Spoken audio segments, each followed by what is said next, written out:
Hi, welcome to Rajesh cinemas. நான் உங்கள் ராஜேஷ். எல்லாருக்கும் வணக்கம். ஸோ இன்றைக்கி நம்ம என்ன படம் பார்க்க போகிறோம்னா, இன்றைக்குமே ஒரு வித்தியாசமான ஒரு படத்தை தான் உங்களுக்கு நான் கொண்டு வந்திருக்கோம்.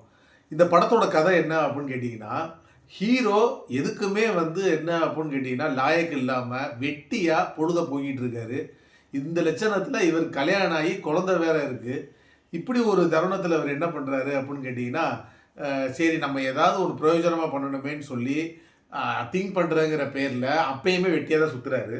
அப்போ இவரோட ஃப்ரெண்டு ஒருத்தர் என்ன பண்ணுறாரு, ஒரு யோசனை சொல்கிறாரு. டேய் மச்சான், நீ என்ன அப்படின்னா செம திறமைசாலிடா.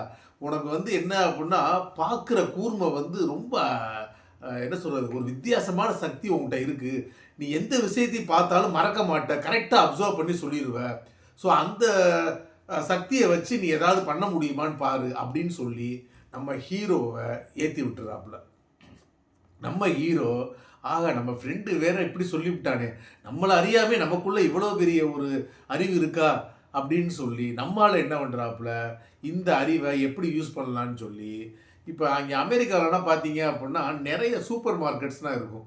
ஸோ அந்த மாதிரி ஒரு சூப்பர் மார்க்கெட்ஸில் நம்ம என்ன அப்படின்னு கேட்டால் கல்லை தூக்கிடணும் அப்படின்னு சொல்லி பிளான் போடுறாப்புல. ஏகப்பட்ட சூப்பர் மார்க்கெட்டை பார்க்குறாப்புல. கடைசியில் இறுதியில் ஒரு சூப்பர் மார்க்கெட்டை சூஸ் பண்ணி உள்ளே போகிறாப்புல.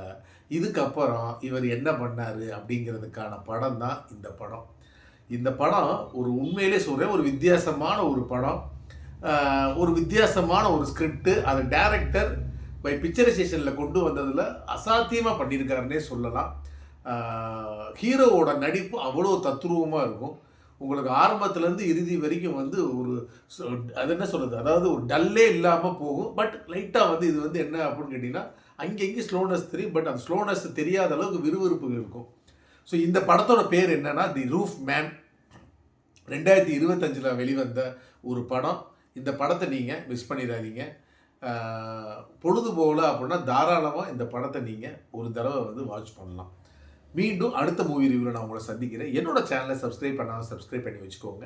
இந்த வீடியோ பிடிச்சிருந்துச்சி அப்படின்னா லைக் பண்ணுங்கள், ஷேர் பண்ணுங்கள், கமெண்ட் பண்ணுங்கள். நன்றி, வணக்கம்.